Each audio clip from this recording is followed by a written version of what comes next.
Hey guys, we're in Bradenton, Florida at the NMRA Spring Break Shootouts. This is the 2019 edition. I just wanted to give you guys a walkthrough of the track setup and everything and all the vendors. I know you guys on the West Coast probably haven't seen one of these events, so this should give you just a man on the ground's perspective of what it's like. And if you haven't been to one, definitely come out and check out an NMRA race. They're awesome. There's a ton of great people, awesome vendors, parts to look at, great racing. So let's get off the truck and go take a look around, see what there is to see.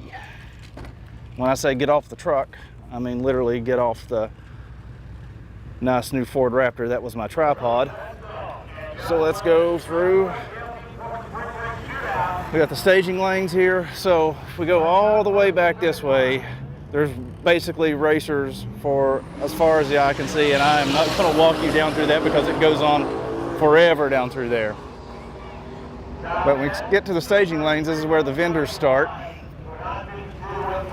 We got Johnny Lightning Performance. You know those guys from way back in the day, they're still running the Lightning trucks in the Truck and Lightning class. Johnny was actually the first person to tune my Lightning with an old school Diablo Predator. You may have seen it on VMP's Tuning Tuesday. We were talking about some of those older devices and things a few weeks back. Got a nice big Kenny Bell on a 4-valve and a big Kenny Bell on a 2-valve in trucks in Johnny Lightning's booth. Then we have BG Racing and Mr. Brad Gussler himself, Miss Nina in the trailer. Nina is running Red Lightning this year in Truck and Lightning. They're showing off their welds. There's Puppy.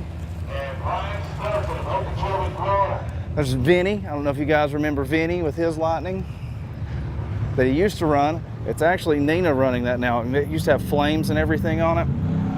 It was, any of you old school Lightning guys, you would remember Vinny's truck. It had the flames on the side, flames on the interior. Well, the paint was a little rough, so they stripped it down to bare metal and completely repainted it in the factory red color. And now Vinny is running this Ranger. We've got some of the Brinspeed guys running Stifler's car. Brinspeed guys again down at the Roush setup. So this is Sunday. Yesterday, Saturday, is always the busiest day at an NMRA race. Sunday it starts to thin out a little bit just because as people start to go out throughout the rounds, they just pack up and leave. So that's why some of these booths are empty or they're packing up because they've gone out. We've got the tower back here. I'm actually going to take you up into the tower real quick. Privileges of media passes, be able to get into the media area. Bradenton's always been one of my favorite tracks. You know, it's early March, so if you're in a cold climate, you see a lot of these guys from up in Pennsylvania, Jersey, those areas, coming out to this race just to break the winter cold snap and just, you know, get out of the cold weather for a little bit. So let's go upstairs to the media area. Gives you sort of a bird's eye view of the whole shebang here.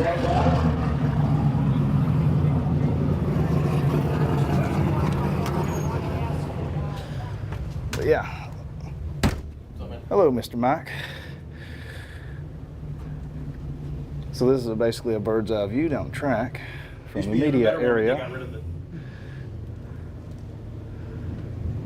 And like I said, since it's Sunday, we're getting a little bit later in eliminations. That's why there's less people here right now. If you were here yesterday, this place was packed. Well, let's continue on our tour. Mr. Mike. That's a nice looking coach. Track officials, which door do I go? I believe up this set of stairs to there. If you're not familiar with the area. Yeah, can make it tougher.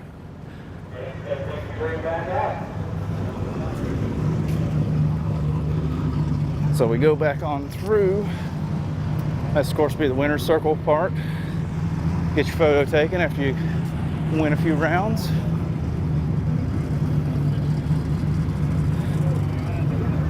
Go across the staging lanes here. Well, like I said, to me there's three really great tracks that that NMRA runs, at least for me. I know other people have their favorites. Bradenton's definitely one of mine, like I said, because it's a season opener. And it's always awesome to come down here after not being out and seeing all your race friends all winter. We have Mickey Thompson here. If you need a set of tires, they will sell them to you and mount them and balance them and everything. So that's a great service. Johnny Johnson with Tuning School right over here. I don't know if you guys are familiar with them, but if you want to learn how to tune your vehicle, they can help you out. SCT or HP tuners, all that good stuff.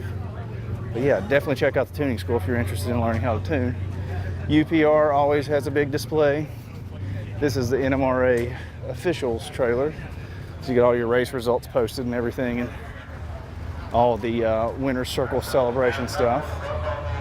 Haltech has a really cool display going on. I don't know if you guys are familiar with them, but they make some really nice control units, especially for like the Coyote engines and things like that.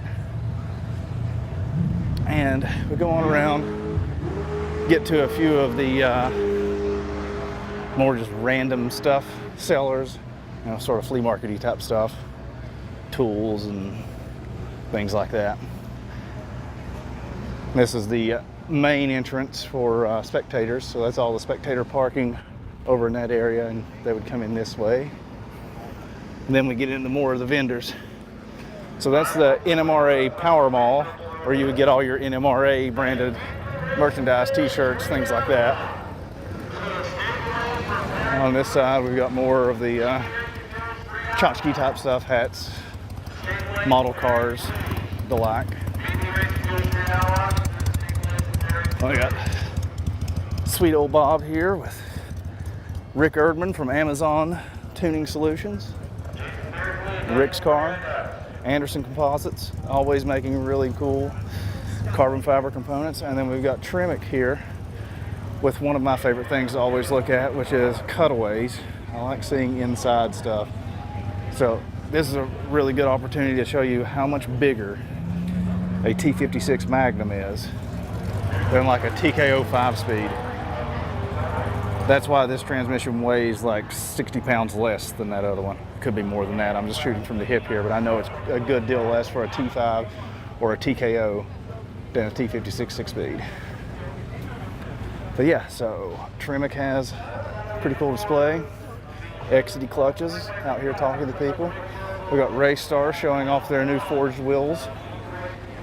So if you want to get some Race Stars, you can check out those. AEM is here again with control packs. We have Stiflers with their suspension. Maximum Motorsports showing off a beautiful Terminator with a Whipple. A few other Weldon, fuel pumps, things like that. Race Quip, which is a, these guys really support NMRA, so they keep a ton of parts on hand in case a racer was to break or anything. They have a lot of fittings, fuel pumps, things like that that you would need on the weekend. Of course, we have JLT. See Jay and Lisa over here. As you can see, there are a few less part numbers because they've dropped the painted products. But now all the JLTs will just come in the standard black plastic. If you want it painted, it is a do-it-yourself deal now. This was kind of a neat display, the Man Cave Man. It's basically a bunch of bar stuff, which I have plenty of that. We got Turn 14 distribution. This is more for the shops and stuff to get signed up with them to be distributors for products. And then of course we have Palm Beach Dyno. I know you guys are familiar with them, with a big Whipple sitting on the table, showing off some of their stuff. Again, another beautiful Whipple install. We got Automotive here. And then another comp cams, TCI, showing off a ton of product. And then same deal over here with QA1, showing off carbon fiber drive shafts and things like that. I like that stacked injection system. Fiesta. And we've got a nice F450 Super Duty. So you can sort of see the remnants of it, but the car show goes on for a long time. So right down here is where the car show starts. Again, you've got some more people selling tchotchke type stuff. Got the Jax Wax guys. What's always great about the Jax Wax guys, if you park close to the booth, chances are you will get your car detailed. And it looks like they've been working on this Taurus, which is the metallic black painted Taurus. But this is the beginning of the car show. And again, like I said, this is Sunday. Saturday, it was packed through here. Just a ton of cars. So there's still quite a few, but less than there was. So if you can only come out one day, definitely come out to an NMRA race on a Saturday. If you're just going to spectate and look around. Really like that Bronco. This thing looks clean. Nice. Cobra. GT350. So you'll see a lot of nice cars here. Apparently the force is strong with this one. Oh, and they're matching.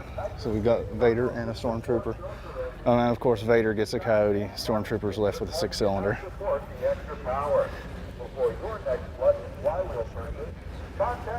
And start working our way down through. Here's a Roush blower kit.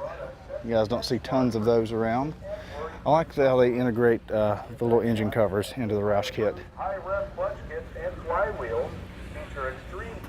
Yeah, you get a ton of stuff. And with the car show crowd, you know, you get a little bit of anything and everything. EcoBoost car reminds me of my old one. Another Cobra. Kind of a rare color. Actually, that is not factory paint. That has a lot of metallic in it. So that's neat. And it looks like the stripes are painted on as well. So nice. Customizing. I think you're going to see more and more of that with Terminators. It seems like we're getting two strata of the Terminator now, and you're especially seeing this more and more with the older Cobras. But with the Terminator especially, you're getting the very low mileage, almost factory, like 12, 15, 18,000 mile cars. And then you're getting the ones where like 60, 70,000 mile cars where they're looking a little bit rougher. So the thing is, the car is still good. You just, you know, the paint was never great on these things from the factory. So it gives you the opportunity to go back and do something like this, make it unique. Do a nice metallic paint job, and then here you can see Screaming Yellow with a massive Kenny Bell on it. So it's sort of two sides of the same coin. That's a nice opportunity to take the car from what it was factory-wise and make it what you want it to be. And you gotta love a 4-eyed Fox body with a Terminator motor in it. And look at this, a Lincoln with a Pro Charger. I've got the Cobra intake on it. It's nice. Nicely done. And how about a BMW 8 Series with a Coyote? These cars were always neat from the factory. I always liked how the windows completely rolled down on them. But of course, you know, if anything fails on this, it's always insanely expensive to replace because it's been out of production for quite a few years, and then it was a very expensive car to start with. So let's say you get a tick in the engine that came with that thing. Well, it's going to be 5 times what the cost of the car is actually worth to replace. So that makes it a perfect candidate for a Coyote swap. Because the car itself is fantastic. It's a great unibody platform with really nice suspension, but it's just insanely expensive to replace any type of running gear on it. And then again, we've got another Roush blown Coyote. So that's basically it for the car show on Sunday. Like I said, on Saturday, it went, well, you can see that there's more cars down there. It just kept going. I think it was the largest car show field I had ever seen at an NMRA race. We got a nice lull in the racing right now, so it's not super loud, but on this side of the track, you also have more of the racers set up. So that's basically the walk, the poor man's walkthrough, really, because I'm not going all the way down in that direction or all the way back around and everything. Give you guys the basic rundown. So that's pretty much it. It's a nice Polaris Razor. Not a bad pit vehicle. Might actually be better than my daily driver. But that's basically it for Bradenton 2019. Like I said, it's Sunday. If you came out on Saturday, it was way busier yesterday. But that's pretty well it. It is getting late and hot. I'm hot and dry. I am going to look for something cold and wet, preferably with a lot of hops. So that's basically it, guys. See you next time.